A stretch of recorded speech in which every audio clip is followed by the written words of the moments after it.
All right, here we go. This is Jeff Carroll with a special Sci-Fi Express Lane episode. I am going to address what Afrofuturism is. In my opinion, as an Afrofuturistic creator and probably an African historian, you know, that's what I got a minor in college. I've been to Egypt studying under Dr. Ben, so you know, Dr. Clark. So I'm gonna say I got a street PhD in African studies with a little bit of schooling on it as well. But I want to talk about what Afrofuturism is. All right, now I got myself into a little heat online because there's a doctor, African scholar. I don't know, maybe Nigerian, but and I'm glad I don't remember anybody's names because this is not personal, right?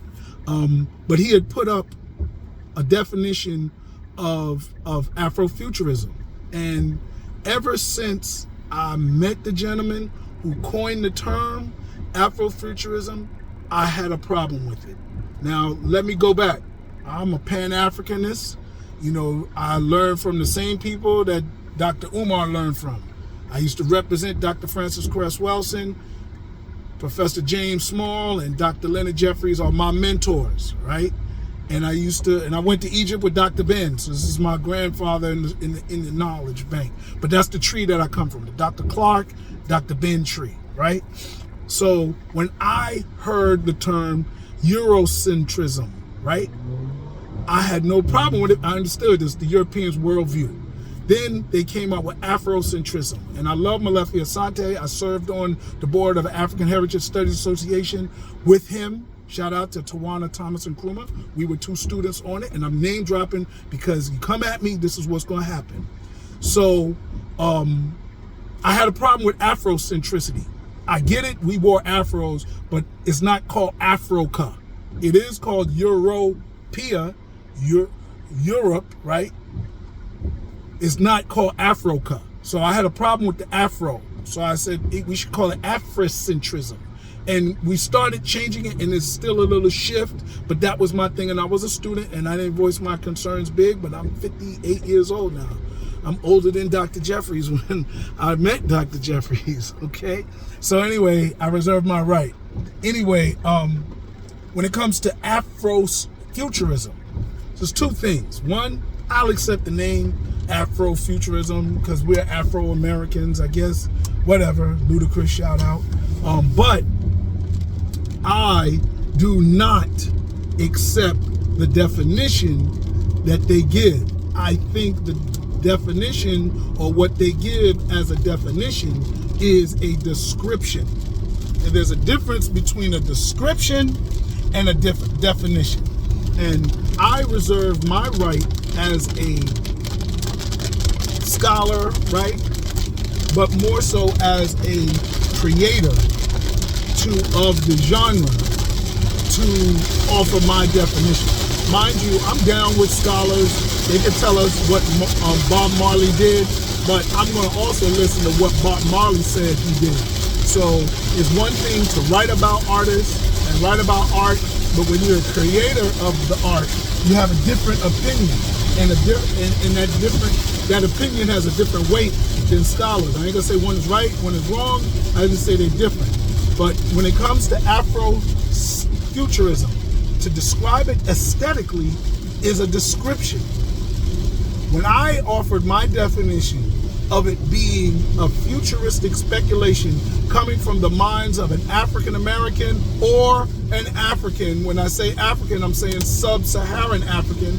I'm not saying somebody from Mauritania. I'm not saying somebody from Morocco. I'm saying somebody from the sub-Saharan Africa. That's Niger Valley civilizations, Nile Valley civilizations, Congo River civilizations, and South Africa, right? All of those black Africans have the ability to call it Afrofuturism. Now, Do I micro divide? Yeah, I can say African futurism. I'll accept Indio Kafour and some of the ones that don't want to be lumped with African Americans. And I'll say African American futurism. I can say Caribbean futurism. You know, black in the Europe, black British futurism. All of that is important. Why is it still important to describe it like that? Yeah, you could say I'm being a separatist, but it's a guarded reason for it. Our speculations as African Americans, mine as an African American, people's as a Nigerian, Ghanaian, come from the collective experience and worldview that they have that is shaped from their history. White people have a futurism that's shaped from their history. Can they write a black character? Sure, but it won't be Afrofuturism. Why? Because if I say I speculate that white people will take over the world, that's different than them saying a black person is speculating white people will take over the world. Or if it's vice versa, if black people are going to take over the world, it'll come out Robert Heinlein, which is Farnham Freehold. Okay, the black people was eating white people in there. Now you want to call that Afrofuturism because it's got really cool descriptions of African spaceships, you know, futuristic ships. Yeah, that's a description, but it isn't Afrofuturism because we got to be careful with that. It's not about cultural appropriation at this point. It's more about accuracy. Afrofuturism comes from the writer's mind. It doesn't come from the creator's mind. It doesn't come from a description. It doesn't come from a look. Whatever I make, if I say this is a futuristic gun, then it's Afrofuturism just because it doesn't look like Sun Ra. It doesn't have gold and wiry stuff. That doesn't make it Afrofuturism. That's Sun Ra's portrayal of what he thinks the futurists would look like. If it don't look like a Jonet Monet cover, doesn't mean it's not Afrofuturism. My vision of the future is different. It's still Afrofuturism because I'm an African mind. So to me, that's why I feel guarded by it. Now, why do I feel that it's also important to debate it?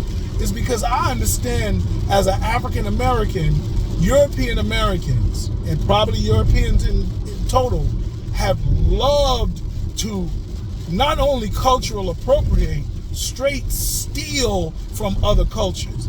Not just talking about the enchilada and the quesadilla, you know what I'm saying? But we're going to talk about every music form in America.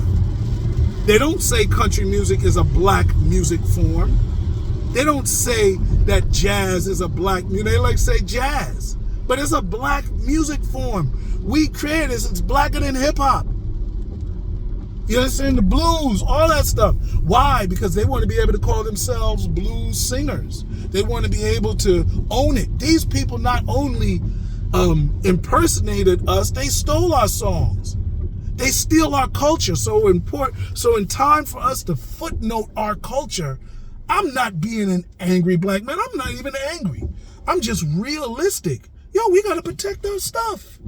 We got to protect our present, so that way when it becomes our history, we know our value. Otherwise, they'll steal our history and say we have no value. What has African American culture done? Get the heck out of my face. African American culture is American culture. We created it. What did they create? Pizza, hot dogs, hamburgers. We created health food. And it's not being an angry black man for me to say that. When you look at the Nation of Islam, when you look at what Elijah Muhammad did, I'm not Muslim, but I gotta pay respects. Yo, bro was eating organically healthy foods. He might not have called it that, but they took that from them. You understand? So we are not letting that happen, and I'm not about to let it happen. The African scholar wrote a paper on how Afrofuturism is helping shape the post-war mind of African people. And I get it. It's beautiful to think about your future when you almost were annihilated and you almost thought you didn't have one. So to come out of that desecration is powerful. And I read the papers and I understand it. But it's not a description. It has to be a definition. And it is our definition. And our definition doesn't come out of pain. We don't come out of war. We were Afrofuturistic dreams before colonizers. When you talk about what the Dogon people were doing, when you talk about Aesop fables, those weren't coming out of, colonization. Me as an African American, my experience with Europeans coming out of slavery doesn't have a tainted look from it. I can look around that because I accept that I'm from Africa. I can accept that my people built the pyramids and sun cities in South Africa. I can accept all of that. And I don't have to be defined by slavery. I don't even have to have slavery in any of my stories. It's a blip in human history. 300-400 years. That's nothing when your civilization been around 10,000 years, right? So it's really not much of a long time, but I'm not going to define my science fiction mind, my science fiction speculation, my fictional speculation around a traumatic experience like slavery or war and desecration in Africa. Yeah, I use all these things to help me get over it, but they're not defined by it. So that was my other point. I'm not defining Afrofuturism as something comes out of a war and oppression. No, we speculated about the sun, moon, and stars before Europeans came out of the caves. For real. And that's not an angry black man saying that. That's just a knowledgeable, free-thinking black person, African person saying that. And we have to guard our creations, right? We have to guard it. And then just the last point. A lot of people always say, well, you write Afrofuture and write these black characters, are they only for black people? Are you kidding me? What kind of stupid person's going to ask me that question? And I'm going to call you stupid. I might not say it in your face, but I'm certainly thinking it when you ask me that. I grew up watching Kung Fu movies without a lick of anybody other than Asians in them, and they dominated. You probably didn't even hear of 42nd Street movie theaters without Kung Fu movies. They put 42nd Street on the block. The best grindhouse, low-budget movies out there. Consistent, every week. And of course there was some European white Hollywood low-budget movies, but they weren't as consistent as Kung Fu movies. And then I grew up watching movies like Jaws, movies like Poltergeist, movies that were great, and I loved them, right? Road Warrior, right? That had no black people in it. Even before that, we don't have to go back to The Wizard of Oz or Going with the Wind. I don't like Going with the Wind, but I watched The Wizard of Oz. You can't tell me I can't watch all white pictures. And if I can watch all white people in a movie, then and all Asian people in a movie, then who said they can't enjoy my stuff? It's human. We human beings. Are you limited by racism to think? I mean, I had some Cuban guys tell me why you put black people on the cover and white people ain't gonna buy it. Are you kidding me? Only way they're gonna buy it is if they see one on the cover and they start giving it a try, and they be like, oh, okay, this is good. I was stupid. I was limited by racism. But the only way they're going to get over it is if you give them some stories to believe that is not going to get them killed in there. And that's the reason why we need to write our own futurism. The most harsh black acting characters in a futuristic story were written by white people. Black people are a forgiving people. We forget all the stuff that they did to us and we get on with the movement. Equality. We don't have a retribution movement. That white people will write that. And we can't let them define our thoughts. So that's it. But yeah, read Farnham's Freehold. Can't think of anything else. But yeah, read Farnham's Freehold. They created Killmonger. We didn't. We liked him. He was cool. But we probably would have been like, calm down, Killmonger. Shoot. They're the ones that misinterpret Malcolm X and say that by any means necessary is an excuse to do violence, when he was one of the most peaceful persons out there. He was by any means become a good person at your business. You understand? Any means, raise your family. You understand? They try to tell us what Malcolm X by any means necessarily meant. No, it means you hit me, I'm gonna hit you back, but it doesn't mean I'm going to conquer you and subjugate you like some Magneto would have you believe. They created Magneto and put Malcolm X's words in his mouth. But no. So that's the reason. Please like, subscribe, share, and comment. I limit myself to 15 minutes. But anyway, thank you very much. That's my 2 piece.